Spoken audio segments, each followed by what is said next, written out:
এই চাচার এই বদ খাসলার দিকে শয়তান হাসতে থাকে, আরে তো আমারে ফেল করে গেল। হা করে মনিটরের দিক তাকায় আছে, গোল এখন হবে, 5 মিনিট আছে, প্লান্টিক চলতেছে। হ্যাঁ, চাচার বয়স 80 বছর, একদম দাঁত চল মুখ ভেঙে গেছে। তাছাড়া তসবিহটা নিয়ে সুবহানাল্লাহ সুবহানাল্লাহ, আল্লাহ আল্লাহ আল্লাহ আল্লাহ আল্লাহ, গোলটা যেন আমার দলের পক্ষে হয়, গোলটা যেন আমার দলের পক্ষে হয়। এরে কিসের মুসলমান বলে? ও দোয়া করতেছে, আল্লাহ এই কি যেন গোল হয়ে যায়, আল্লাহ আল্লাহ আল্লাহ আল্লাহ আল্লাহ আল্লাহ আল্লাহ। কবি ওই জামানায় ঠিক করে রাখছে, তসবি বর কাফ তওবা বর লব দিল যে ফুর গুফতে গুনা। হাতে তসবি মুখে তসবি, অন্তরটা গুনায় ভরপুর। মাসিয়াত রা খান্দামি আয়াত যে ইস্তেগফারে মা, বলে ওর ইস্তেগফার দেখে শয়তান হাসতে থাকে। ও বলতেছে আস্তাগফিরুল্লাহ আস্তাগফিরুল্লাহ আস্তাগফিরুল্লাহ আস্তাগফিরুল্লাহ, মানে আল্লাহর কাছে মাপ চাচ্ছি। শয়তান ওর দেখা দেখে হাসে, আল্লাহ তোরে মাফ করবে না শয়তান, তোরে তো পাটোই ফেলবে আল্লাহ তাআলা। তুই চোখ দিয়ে গুনার দিকে তাকায় আসিস, কাফের মুশরিকদের সহযোগিতা করতেছিস, তাদের সমর্থন করতেছিস, আবার আল্লাহর কাছে দোয়া করতেছিস, আল্লাহ আল্লাহ আল্লাহ যেন আমার দলটা জিতে যায়। এগুলো কুফরি কাজ করে মুমিন, কিন্তু কাজ কাদের?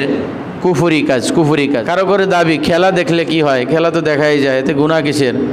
কারো কারো দাবি যে খেলা এটা বছরে একবার হয়, তো এটা একটু আমরা আনন্দের জন্য দেখি, তো সমস্যা কি? কেউ কেউ তো আবার এমনও আছে খেলার জন্য দোয়া করে, কেউ কেউ আবার এমনও আছে খেলার জন্য মান্যত করে, আল্লাহ আজকে যদি আমার দল জিতে যায় তাহলে আমি একটা ছাগল কুরবানি দেবো, ছাগল মান্যত করলাম।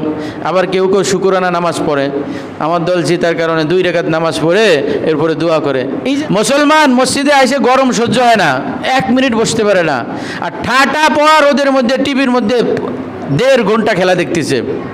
কত বড় নির্লজ্জ মুসলমান, ওর উপর ঠাটা তো পড়বেই, এই ঘন ঘন ঠাটা পড়তেছে।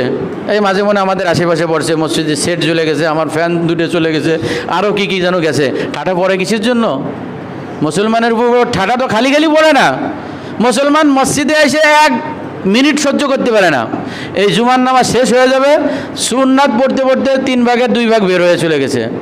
এত কষ্ট মসজিদের মধ্যে, এই মুসলমান টিভির সামনে রাত 2টোর সময় খেলা, 2টো পর্যন্ত জিকির করতেছে সুবহানাল্লাহ সুবহানাল্লাহ, কবে টাইম যায় কবে টাইম যায়, আল্লাহ 2টে বাজায় না গা 2টে বাজায় না গা।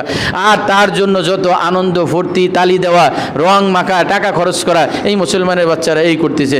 যেই মুসলমানের বাচ্চাটা মসজিদের মধ্যে 5টা মিনিট থাকতে পারে না, ওর পর ঠাটা পড়বে না তো কি পড়বে? মসজিদে 5টা মিনিট গরম সহ্য হয় না, আর কঠিন গরমের মধ্যে ফ্যান চলতেছে না, কিছু চলতেছে না। মরুভূমির মধ্যেও যদি এখন যদি এই মনিটর লাগাই দেয়, আর যদি বলা হয় যে দুপুরে 1:30টার সময় অমুক দেশের খেলা আছে আর ফাইনাল খেলা, মনে হয় 80% মুসলমান ওই খেলা দেখবে। ওই গরমের মধ্যে যদি গরম যদি 45 ডিগ্রিও যদি পড়ে, মুসলমান ওখান থেকে সরবে না। তো এই মুসলমানের উপর ঠাটা পড়বে না তো কি পড়বে? আল্লাহ তাআলা নারাজ এদের উপর হবে না, তা কাদের উপরে হবে? আল্লাহ তাআলা যে সমূলে ধ্বংস করে দেয় না, এটা আল্লাহ তাআলার দয়া, আল্লাহর মায়া, আল্লাহর ইহসান। এই এক বিশ্বকাপ ভাইরাস আমাদের মধ্যে চলে আসছে, এই ভাইরাসের মধ্যে হা করে মানুষ তাকায় আছে, ঘন্টার পর ঘন্টা সিরিয়াল দিয়ে এই বিশ্বকাপ দেখা শুরু করে দিয়েছে, আর দীর্ঘ 1-1.5 মাস পর্যন্ত এটা চলতে থাকবে। এটা মুসলমানদের জন্য কতটা ক্ষতিকর এটা মুসলমান বোঝে না। এজন্য সেনাটির মরহুম মহতিম সাহেব হুজুর একটা কবিতা বলতেন, দেখো করে টিভি কো আবে লোক টিভি করে শিকার, দেখো করে টিভি কো আবে লোক টিভি করে শিকার, জুরমে চুরি জুরমে ডাকাত জুরমে ইশকো জুলফিয়াল। বলে যত চুরি, যত ডাকাতি আর যত ইফটিজিং আর অনৈতিক কাজ চলে, তার অধিকাংশ কাজই টিভির মাধ্যমে মানুষ শেখে।